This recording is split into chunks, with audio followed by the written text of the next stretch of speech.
tuned in to The Andrew Lawton Show. It's rather interesting that we have Justin Trudeau's immigration minister, Sean Fraser, now becoming the housing minister, tasked with solving a problem that some people say immigration has contributed to, maybe not as the primary driver, but certainly as a significant one. And then we have Justin Trudeau turning around and deciding to just wash his hands of it and say it's not his problem. Take a look. I'll be blunt as well. Housing isn't a primary federal responsibility. It's not something that we have direct carriage of, but it is something that we can and must help with. That's something we disagreed with our previous Conservative colleagues when Stephen Harper's government, with Pierre Poilievre being a big part of it, pulled themselves entirely out of the housing business for 10 years. And there's a lot of missed opportunities through that. Now, it was a bit of an interesting one, and possibly the nuance of it escaped you if you were someone with a shorter memory or someone who blissfully doesn't have to, as a matter of their job, pay attention to politics every day. But some dutiful Conservative staffer decided to put together a little bit of a montage on how Trudeau himself has evolved on how central housing is to the federal government. Take a look. A Liberal government will prioritize significant new investment in affordable housing. For far too long, a first home has been out of reach for far too many. It's time to change that. I'll be blunt as well. Housing isn't a primary federal responsibility.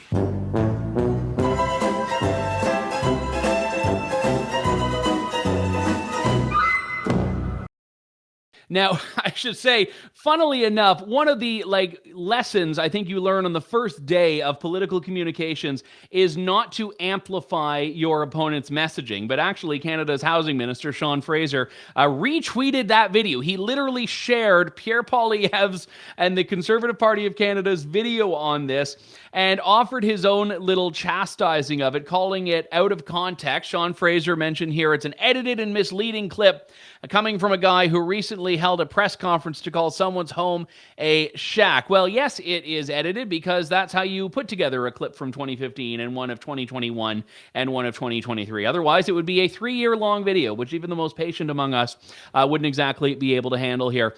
Is housing a federal responsibility? Well, Justin Trudeau seems to think it was up until the point at which it wasn't. Scott Aitchison is the Conservative housing critic and a former Conservative leadership candidate and is returning to the show. Scott, good to talk to you again. Thanks for coming on today. Thanks for having me here.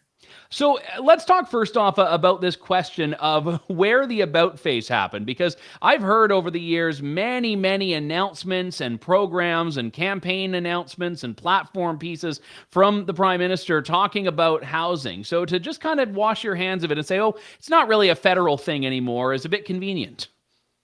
Well, no one should be surprised. This is the ultimate photo op and talking points Prime Minister.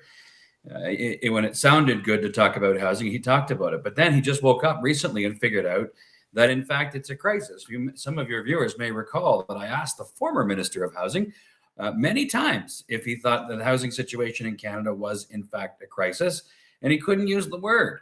But now they've caught on. They've realized that it's a mess. They realize that young people, new Canadians, first-time home buyers, people looking for a place to rent to get out of their parents' basement, there's nothing.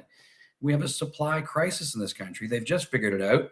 And instead of taking responsibility for their failed programs, keep in mind, in 2017, Justin Trudeau stood in front of the cameras and promised his national housing strategy. He called it life-changing. He called it transformational.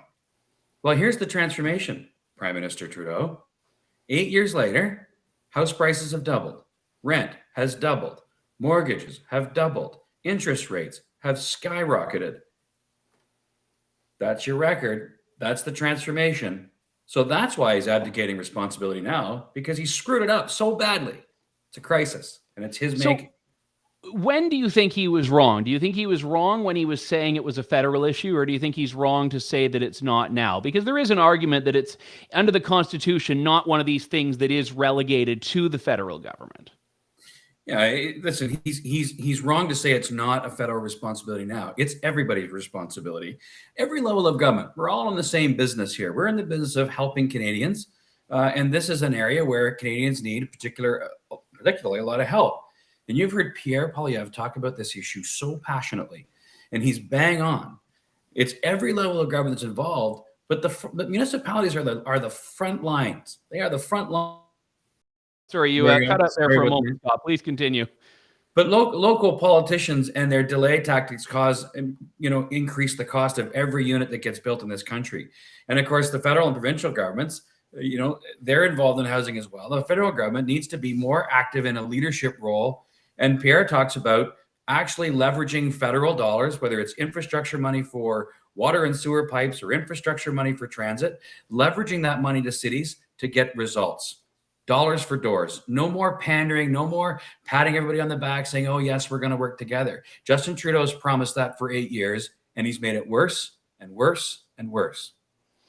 Does that risk, though, centralizing and nationalizing a process that should be kept more local? I mean, I understand that the core problem, and I understand when you have a population that's growing, whether through immigration or other means, and you have a housing issue that's already reeling itself as being quite of a problem. I just don't know if we want the federal government to be a part of that solution, given, in general, what happens when we try to centralize or central plan things. Yeah, no, I'm not suggesting that the federal government take over a development approvals process at all. I have a lot of experience with that as a mayor and as chair of planning. What I'm saying is that the federal government can hold municipalities' feet to the fire. Make decisions. Just make a decision. We've got to move forward. We've got to be working together. And if municipalities aren't interested in playing ball, then the federal government can use its leverage to say, you got to play ball. Or we're not going to support this infrastructure, that infrastructure. And those municipalities that do get it, that do get the job done, that do meet their targets for housing, Pierre talks about making sure they get an infrastructure bonus. So we'll work with people. That's our goal. Now, Justin Trudeau would have you believe that Pierre is angry and nasty and all this kind of stuff. He's presenting solutions. Unlike Justin Trudeau, he's presenting solutions. And Canadians are desperate for those. John Ibbitson had a piece in the Globe and Mail, I think it was yesterday, in which he wrote that the Liberals must fix the housing crisis before it undermines support for immigration. And the point he's making there is that when we see, a federal government working up to 500,000 immigrants per year, we see housing prices that are already unaffordable, especially in really high immigration cities like Toronto and Vancouver. This is going to cause Canadians to really take out their housing angst on immigration. I was wondering, first off, do you see immigration as being a contributor to the housing problem? I see immigration as a crucially important thing for Canada. We need to keep growing. We need more Canadians to help grow our economy and to do the jobs that we need people to do. But this is another symptom of what's wrong with Justin Trudeau and his government. They haven't planned one bit for the increasing numbers of new Canadians. They haven't thought very much about attracting the skills and abilities that we need to help build new homes. They haven't planned any of this stuff out. Justin Trudeau has broken our immigration system, and he hasn't planned for the increasing numbers of Canadians that we need in this country. And so as a result, you see, more and more new Canadians, immigrants coming to this country who can't find a place to live either. But we need to be attracting the skills and abilities to help us build the housing that we need, because labor is one of the other crucial elements to building more homes. We need more homes, and we need the skills and labor to get it done. I know there have been, and it gets outside of the housing file slightly, but there have been a number of discussions and studies and news reports in recent months about inflation and about the cost of goods at the grocery stores. And we are seeing in general a cost of living crisis in this country, but housing is the absolute worst part of that for people. I mean, if you look at the numbers, you said doubling in 8 years. Like, no one can say credibly that if they've been working at the same job for 8 years, their salary has doubled in that time. No, absolutely not. And listen, I think there's a lot of Canadians that are realizing now that there are consequences to massive deficits and to government borrowing gobs and gobs of money. When the federal government borrows billions and billions of dollars to give some Canadians $500 to help with the cost of groceries that now cost thousands more dollars, it's actually making the situation worse. It's not helping. He's just trying to buy people he's trying to buy their votes with their grandchildren's future. It's a disaster. and it's of his making, and we need to fix it. We need to clean up the fiscal mess in Ottawa, because that is how we're going to get inflation down. It's how we're going to get the economy working properly again. It's how we're going to get more homes built. It's how we're going to make opportunity available again to all Canadians. When you look at the trajectory moving forward, I mean, my big concern here is that even among existing homeowners who have kind of scraped their pennies together to put a down payment down, they've gotten a mortgage in, we've had interest rates go up. People are going to have to renew those mortgages at some point. And I'm worried there's going to be an additional part of this crisis that we haven't seen yet when people can't even afford to keep their homes. Well, this is exactly it. And I can tell you, I have some personal experience with this. I have a variable rate mortgage on my house. A year ago, it was 1.55%. Today, it's 6.8%. My mortgage payments have doubled. A lot of Canadians can't afford an extra $200 a month in extra costs. You know, these are the real life consequences of reckless spending and reckless borrowing. Justin Trudeau and his team have caused this.